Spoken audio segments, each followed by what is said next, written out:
Hello everybody, welcome to a new video, and today I want to show you a bass processing chain that I'm working on, a new project.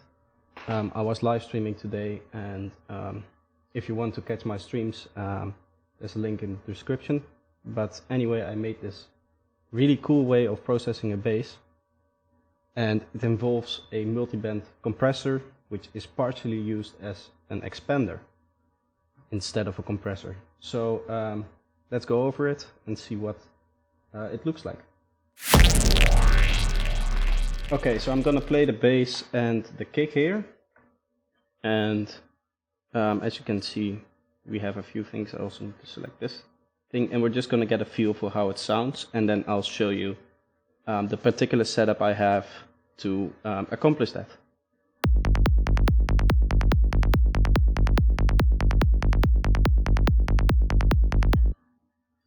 So that's the kick and bass, and I'm particularly going to show you the bass setup here. There's a few layers to it. Let's just zoom in so you guys can get a better look at what is going on. I'll expand all these waveforms and show you what's going on here. So we have this kick here and the bass down here, and yeah, as you can see, we have two tracks here with the main bass. This is the first, which is the offbeat. So if I actually loop this part here, you get this offbeat kind of bass, and then we have this part here, which is actually coinciding with the kick, and this is high passed, so to not like have the sub of the kick and the sub of the bass be in the same frequency range and kind of like clashing with each other. So that's all a very simple setup, and then I have this small stereo layer which just adds a little bit of more to the mid-range of the bass.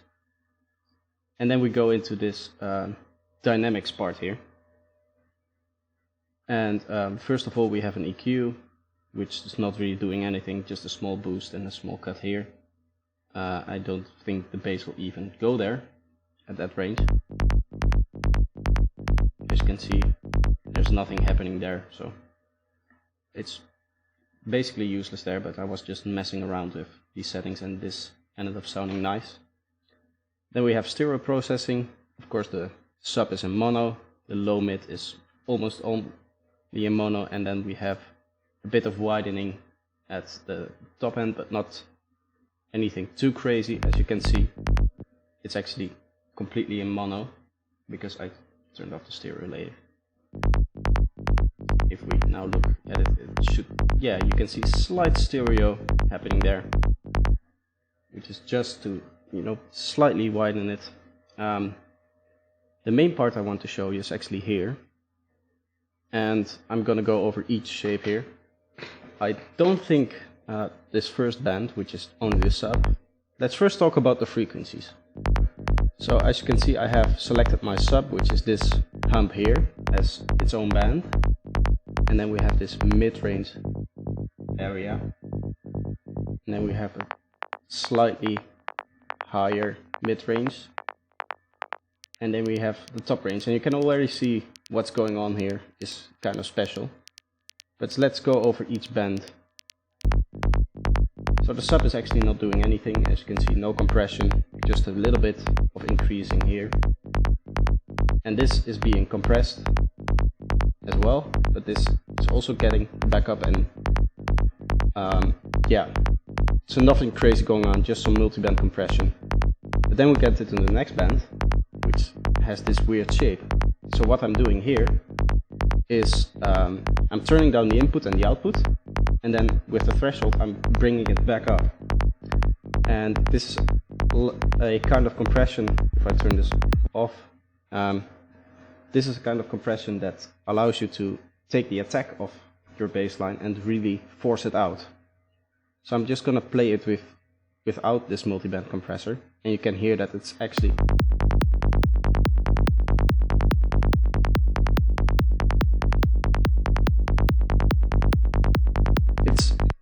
much worse.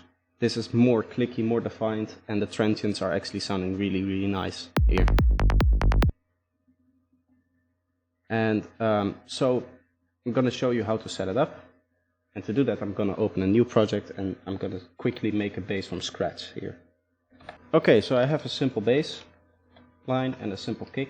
I'll just play it. It's not anything crazy. I didn't spend a huge amount of time on it.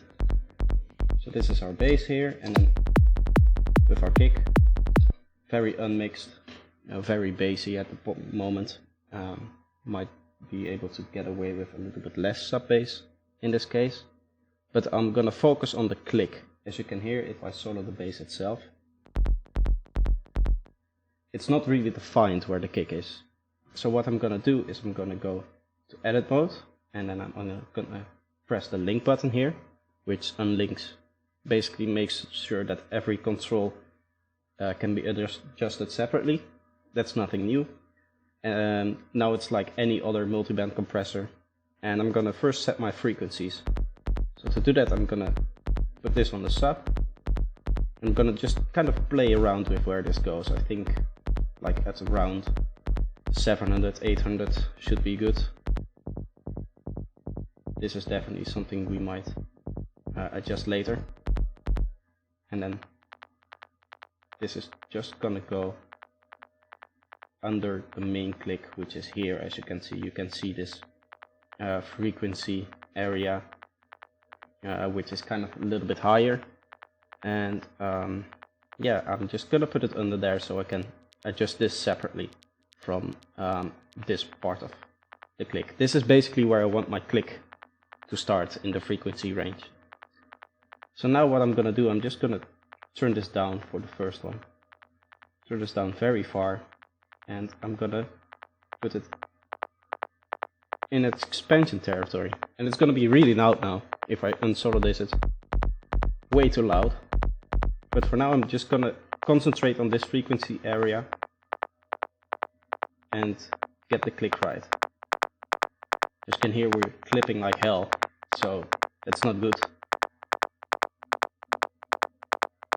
And using the release and attack, you can really fine-tune your click here. And now it's just a matter of bringing back the volume, and you can really use this indicator here to see where your volumes are, and you can hear that there's a big difference now. And using also the output gain, you can fine-tune your click.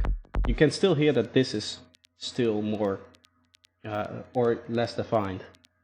So we're gonna do the same thing here.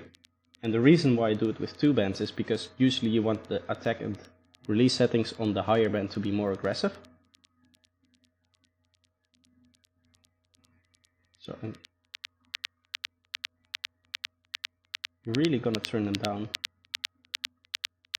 And I'm again gonna turn down the input and output. We're getting into distorting territory, so I might go slightly back on this.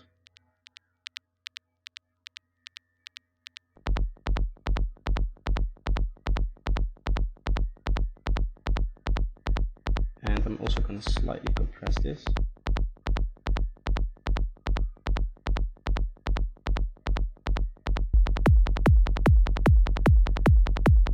So now we have a more punchy bass line, and it has a more defined click, more defined transient, as opposed to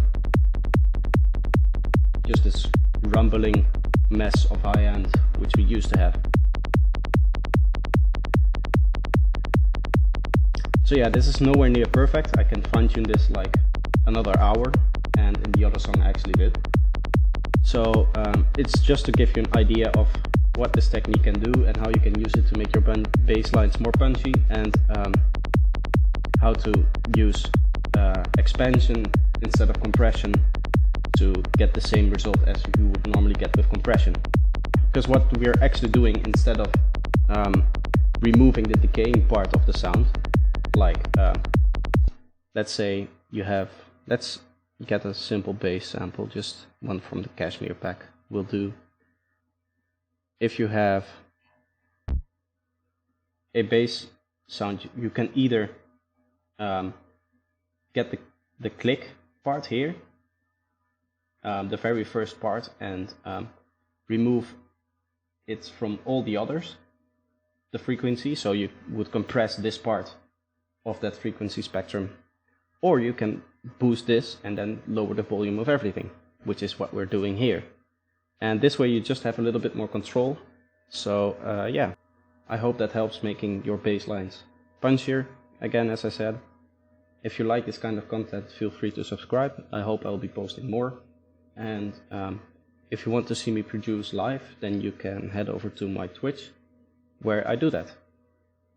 So thank you for watching, and I hope I see you next time.